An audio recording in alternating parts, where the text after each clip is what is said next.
Gangster Rohit Godara gang के खिलाफ action लगातार जारी है। शुक्रवार सुबह देश की राजधानी दिल्ली में गैंग के 2 शूटर्स को मुठभेड़ के बाद गिरफ्तार कर लिया गया। क्या है पूरा मामला, देखिए इस रिपोर्ट में।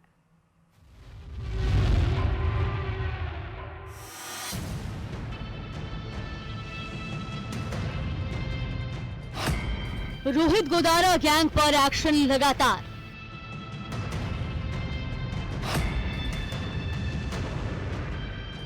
दिल्ली में मुठभेड़, 2 शूटर गिरफ्तार।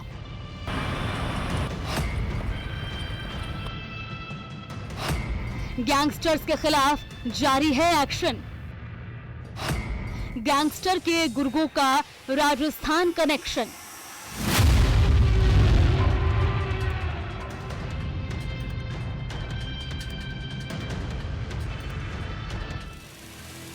दिल्ली पुलिस की स्पेशल सेल की एक टीम ने शुक्रवार सुबह तापसहेड़ा इलाके में एनकाउंटर के बाद 2 बदमाशों को गिरफ्तार किया है।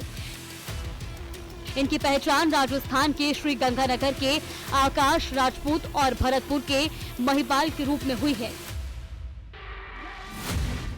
ये दोनों बदमाश रोहित गोदारा गैंग के शूटर हैं। स्पेशल सेल को गुप्त सूचना मिली थी कि रोहित गोदारा गैंग के 2 शूटर्स तापसहेड़ा इलाके में छिपे हुए हैं, जिसके बाद पुलिस ने इलाके में दबिश दी है और जैसे ही पुलिस ने आरोपियों को घेरने की कोशिश की, दोनों ने भागने का प्रयास किया और पुलिस पर गोलीबारी शुरू कर दी। जवाबी कार्रवाई में पुलिस ने भी गोली चलाई, जिसमें आकाश राजपूत के पैर में गोली लगी। पुलिस ने पूरे इलाके को घेर लिया और दोनों बदमाशों को दबोच लिया। गिरफ्तार आरोपियों में आकाश राजपूत की बात करें तो आकाश राजपूत जुलाई 2022 में करनाल के असंध में एक अस्पताल के बाहर गोलीबारी में शामिल था। आकाश जुलाई 2025 में गुजरात में किडनैप की एक घटना में भी वांटेड था।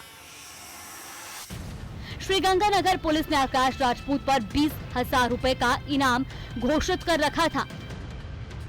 आकाश राजस्थान के वांटेड गैंगस्टर जगदीश जगला और अभिषेक गौड़ के जरिए रोहित गोदारा के साथ जुड़ा था और भारत से भागने के लिए फर्जी पासपोर्ट बनवा रहा था।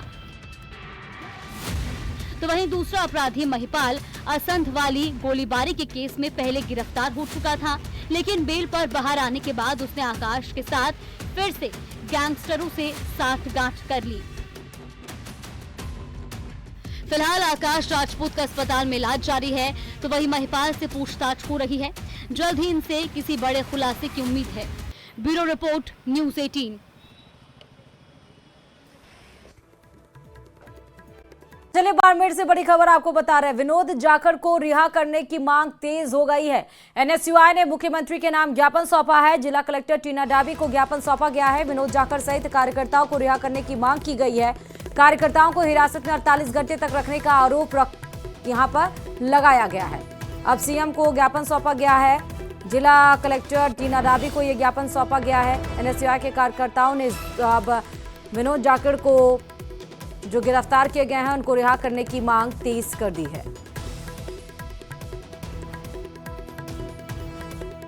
हमारे प्रदेश अध्यक्ष विनोद जी जाखड़ और हमारे कुछ कार्यकर्ताओं को जयपुर में डिटेन कर रखा है। उसके खिलाफ हमने आज एनएसयूआई के बैनर तले हमारे कांग्रेस के कार्यकर्ता और एनएसयू के कार्यकर्ताओं ने मिलकर के हमने कलेक्टर मैडम को ज्ञापन दिया है गवर्नर साहब के लिए।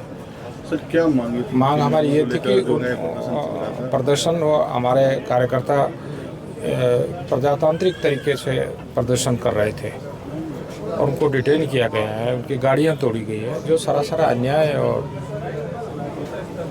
अन्यायपूर्ण कार्रवाई है।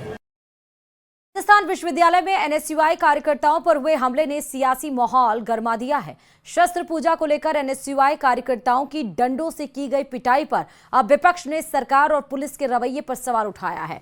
पूर्व सीएम अशोक गहलोत ने घटना की निंदा करते हुए कहा कि ये देश को, प्रदेश को किस दिशा में ले जाएंगे। विश्वविद्यालय के अंदर आप शस्त्र पूजा करवा रहे हो, विश्वविद्यालय में शस्त्र करवाने का क्या तुक है, क्या मैसेज देना चाहते हैं आप? सुनिए जरा क्या कुछ कहा है पूर्व सीएम अशोक गहलोत ने।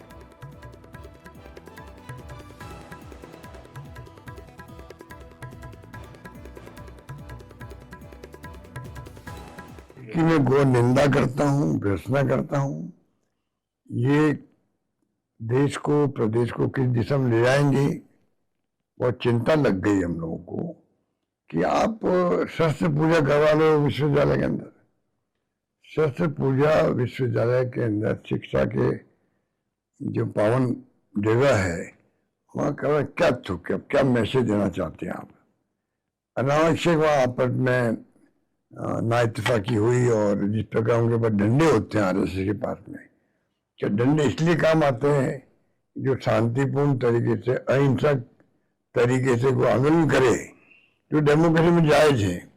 धरना देना, प्रदर्शन करना, ये जायज है डेमोक्रेसी के अंदर, और नॉन वायलेंस तरीके से, अहिंसा के तरीके से। उसको आप उन डंडों से पिटाई करो। कल मैं मिल के आया मरीज से जो मेघवाल है, क्या उसकी पिटाई करी, कुछ सोच नहीं सकते। टाँकियाँ हैं उसके सिर के ऊपर, 20-22 लोगों ने एक साथ उस पर हमला किया। ये आरएसएस का चरित्र कब से बन गया? चाल, चरित्र, चेहरा बीजेपी आरएसएस बोलते थे, हालात क्या बन गए? किस पर बच्चों को पीटा गया, 151 बंद किया गया, और उसके बाद में और धाराएं जोड़ करके नॉन अवेलेबल बना दिया। नशे के सौदागरों, जहर के कारोबारियों, मादक पदार्थों के स्वयंभू सरताजों पर लगातार कहर बरपाने का सिलसिला जारी है। इसी की अगली कड़ी में एटीएस और एएनटीएफ की संयुक्त टीम ने बड़ी कार्रवाई को अंजाम दिया। ऑपरेशन गाजने के तहत 25,000 के नामी बदमाश को गिरफ्तार किया गया। देखिए रिपोर्ट।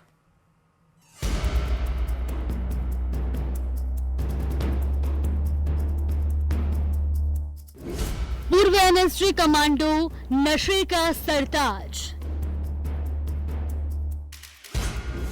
जहर का व्यापार, एटीएस का वार, तेलंगाना तक धंधा, पुलिस का फंदा। नशे का कारोबार, उड़ीसा तक तार। कभी बीएसएफ का सिपाही रहकर देश की सीमाओं को दारोमदार अपने कंधों पर संभालने वाला देश की जड़ों को खोखला करने में जुट गया। कभी वो 5 किलो 10 किलो गांजे की तस्करी में शामिल नहीं हुआ। क्विंटलों गांजे की एक साथ तस्करी करके लाना और फिर मार्केट में उसे बेचना, ये दुस्साहसिक कार्य वो लंबे समय से कर रहा था। ओडिशा, तेलंगाना में गांजा तस्करी के अवैध धंधे का एक मुख्य सूत्रधार रहा है, जिसकी तलाश में ऑपरेशन गांजनेय चलाया जा रहा था, जो आखिरकार सफल हुआ। एटीएस लंबे समय से बजरंग की तलाश में थी, जिसे पकड़ने के लिए ऑपरेशन गांजनेय में एक अनोखा सुराग काम आया। बजरंग हमेशा अपने भरोसेमंद ओडिया रसोइये के साथ रहता था। ऑपरेशन गांजनेय चलाकर उड़ीसा और तेलंगाना से राजस्थान में गांजे की तस्करी के एक मुख्य सरताज बजरंग सिंह पुत्र भंवर सिंह निवासी फतेहपुर सीकर को बड़े परिश्रम के बाद गिरफ्तार कर सकने में इन टीमों को एक शानदार सफलता अर्जित हुई है। एटीएस ने रसोइये के रिश्तेदारों पर तकनीकी निगरानी रखी, जिससे रतनगढ़ में बजरंग का ठिकाना पकड़ में आया, जिसका सीकर से लेकर हैदराबाद, ओडिशा तक कारोबार था।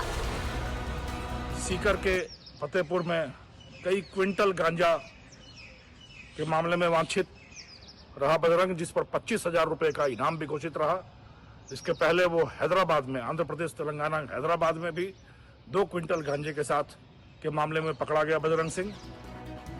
देश का एक जाबाज सिपाही गलत संगत, राजनीतिक महत्वाकांक्षा की बलि चढ़कर नशे की दुनिया का बेताज बादशाह बन गया।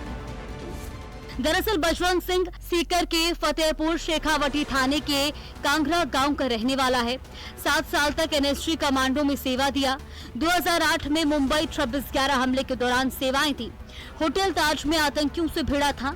उसकी वीरता की कहानियां एनएसजी की गौरव का हिस्सा थी।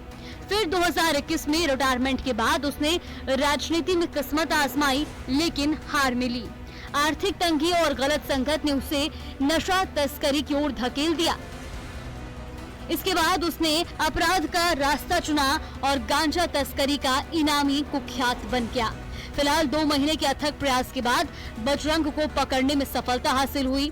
एटीएस और एएनटीएफ इसे बड़ी सफलता बता रही है। जयपुर से न्यूज़ 18 राजस्थान के लिए हितेंद्र शर्मा की रिपोर्ट।